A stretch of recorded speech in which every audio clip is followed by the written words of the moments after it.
Hey everyone, welcome to a collection video. Initially, I was going to go through my Neo Geo CD collection, but the games are scattered around the house, and as this is also a test to see how well my new phone records, I didn't want to spend too much time tracking everything down and getting it all together in the event that this didn't turn out well or there were any problems. So I went with a system where I have all the games in one spot, and I would say it's the next best thing, and that is the Neo Geo Pocket Color.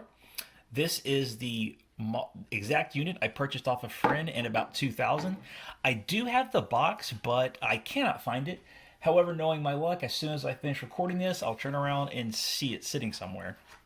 When I bought it from him, it also came with this carrying case, which has held up throughout the years very well. So, way to go, Case Logic. And about six complete games. I do have two cart only, and I'll go through those first. And the first up is Sonic the Hedgehog Pocket Adventure. Now, there's no boxes because it was the pack-in title, and it proved to be an excellent pack-in title. Up until this point, the only Sonic handheld games I had played were the Game Gear ones, and I think this was the first one on a non-Sega handheld, if memory serves. And they did a bang-up job with this. This is a really fun game. I'm not the biggest fan of Sonic, but this still holds up well. And especially in comparison to the Game Gear titles, I own Sonic 2 for the Game Gear, and this one blows it out of the water, not just because of improved visuals, but primarily because of the controls. Game Gear games had a tendency to be a little slippery, and Pocket Adventure controls really tight, and that's largely thanks to this very satisfying analog nub micro switch. And although the system only has two buttons, they are very responsive. Still feel great, and pretty much every game I have controls just perfectly. And that's going to be a running theme because that's important due to the fact that while SNK, the AES and MVS were known for their fighters and to a large extent their shooters, the Pocket goes for fighters and puzzle games. And so the controls work marvelously for all those. And speaking of fighters, the only other cart game I own, to my great sadness, is SNK Gals Fighters. This is an awesome game. It features the female characters across their various fighter franchises. Only problem is it's really expensive. I picked up that thinking I would eventually get a box complete version, but those have only gone up in price, and they are hundreds of dollars. If you're thinking about getting that and an import complete copy for the box, even the import version is over $100. That's because it is a super fun fighting game. As with the other fighters, to get around the technical limitations of the system, the developers adopted a really fun, quirky, super deformed art style where it's like little chibi characters. It gives them a lot of detail and expression while not sacrificing anything in terms of play mechanics or screen space. Which can be a problem on other handhelds, or earlier in handhelds especially, when developers would make characters a little too big for the small screen real estate. And as you'll see here, the size of this isn't huge, but the way the characters are proportioned is just right for the smaller screen. They actually revisited this idea recently with SNK, was it Heroin Fighters? And that is more of a joke kind of game where it's easier playstyle. Gals Fighters is a fighter in the same vein as all these other games I'm going to show you. It's just the roster is limited to an all-female cast. And as I love SNK Fighters, I like pretty much everyone in that cast. I guess I'll continue with the fighters here. Next up is King of Fighters R2. Again, you see super deformed fighters. Here's a good example of it. This is what they look like. So you get a lot of expression and detail while not having to really tax the system. It's kind of the Blizzard approach in that instead of throwing a lot of effects at the player, you smartly use your resources to give them just an overall pleasant experience. And that's what this is. Like I said, the characters are detailed. You can see some more down here. Like you see your fan. Somehow they did this wonderful job fitting in a bunch of detail on the small screen, but modestly sized characters. You see a little fire action up here. I tried to record gameplay footage of this, but the screen is just too reflective and dark.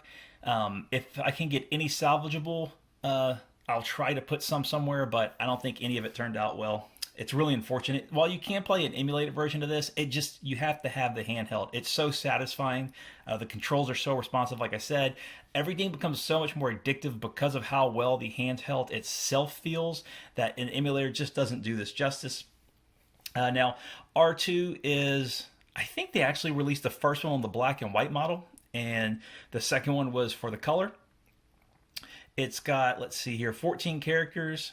If you have the Pocket Link cable, you could do system to system fighting. I don't have that, unfortunately, but like I said, it doesn't matter. Or I mentioned in a previous take of this, I don't know anyone with another person with this system, so a link cable wouldn't do me any good. But if you knew someone else, I imagine it'd be a lot of fun. And every now and then I run across new old stock on eBay, and when I do, I snatch it up because they normally come up at good prices. And this happens more than anything else with SNK stuff. So a seller had these for about $15 just about 3 years ago. So this is a sealed copy. Along those lines, a seller had a box. They found like a pallet of these, so they sold them for $8 sealed, and that's Pac-Man. Pac-Man is not graphically going to destroy the system. I mean, you know what Pac-Man is, so it wouldn't bowl you over to see this in motion. But Pac-Man being Pac-Man, it's addictive.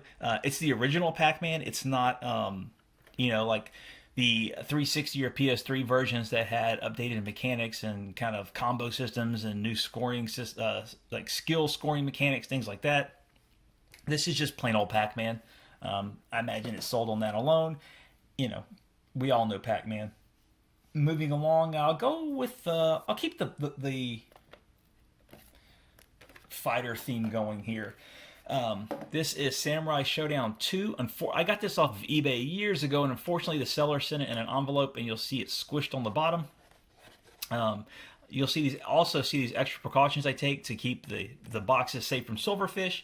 For years I've tried to flatten this out, but I think the person also opened the game from the bottom. When you use this, you're just supposed to use the side flap here, but you don't get to see too much of the game itself from the screenshots.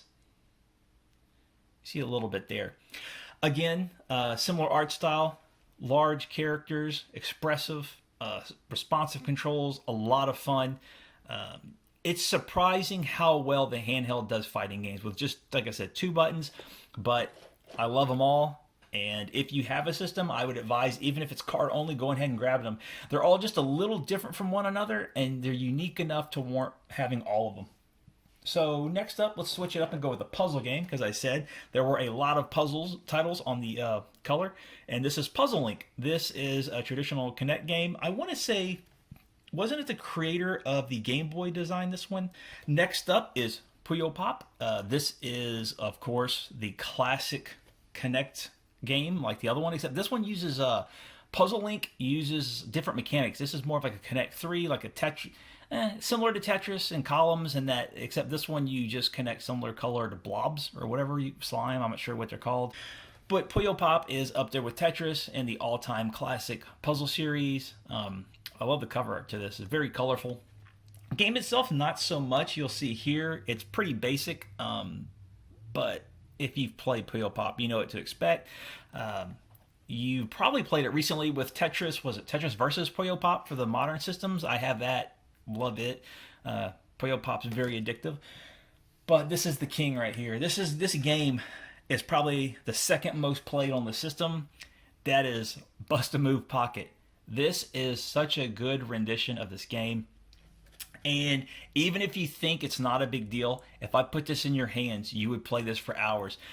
My good friend, I still hang out with him, but at the time I lived near him. I'd have to bring the system over at Bust-A-Move so he'd play it. My wife ended up playing this when we first got together. She loved it.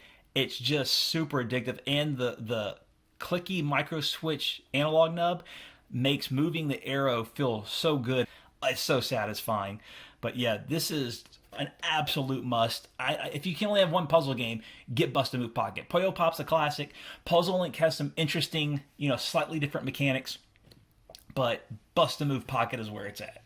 Now, in a kind of a similar vein, but a little different, we have Card Fighters Clash. This is when SNK and Capcom, right before they started hitting each other.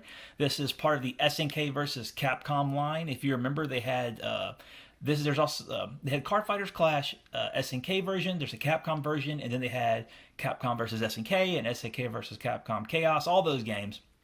This was in the heyday of that, but this is a card battle system where each card's got a different stat. You have to build a deck, and you play your deck of cards against the PC. This was another idea that was also revisited years later on the DS, but if memory serves, that one was really buggy because I've looked into buying it a few times, and people complain that it hangs up and freezes and it doesn't work quite right. So I don't think it ever got patched, but this, fortunately, is not buggy, and it's a lot of fun. I would like to get the Capcom version at some point, but these games are going up in price, so I might just be sticking with the SNK version. Next up, a little run and gun action. That's Metal Slug First Mission. This is the more affordable of them, the two. Second mission can go for quite a bit. This one came with the system though, and you can see there, looks very, very good. And you'll see how well they proportioned everything, so all the items fit just right on the small screen. It's hard to emphasize enough just how well most of the Pocket games were designed. It's not just stripped down versions of popular games.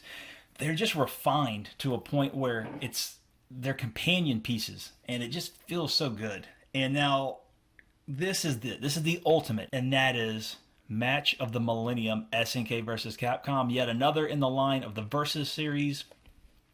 This is an amazing game. You're not really going to get that from the back. You're going to wonder what you're looking at. So you see how great the art style is here?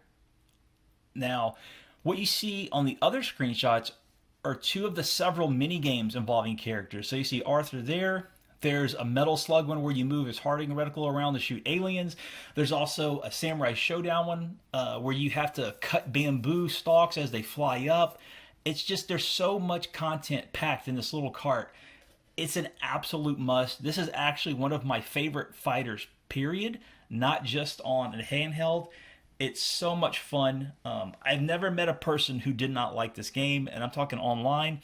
You read forum threads when the system's brought up. This is always talked about. It is an absolute gem. Not a hidden one. It's out in the open. Everyone knows it's great. That's all I have. I would like to get some more, but unfortunately we had a weird thing happen in North America where they pulled the system and they bought SNK bought all the stock back, and then they ended up shipping some back out to here, but they put them in these blister packs. So like something like Last Blade has no manual or box over here, and was Fossily, something like that. That has no box or manual here. They did in Europe, but we just got them in these 6-in-1 packs, and that's very unfortunate. So if you're like me and you like to keep them boxed on a shelf looking nice, you're kind of stuck with buying the imports. That's a bummer. But like I said, if you have to go cart only with some of these, go for it. The joy in this system is the system itself. Amazing battery life.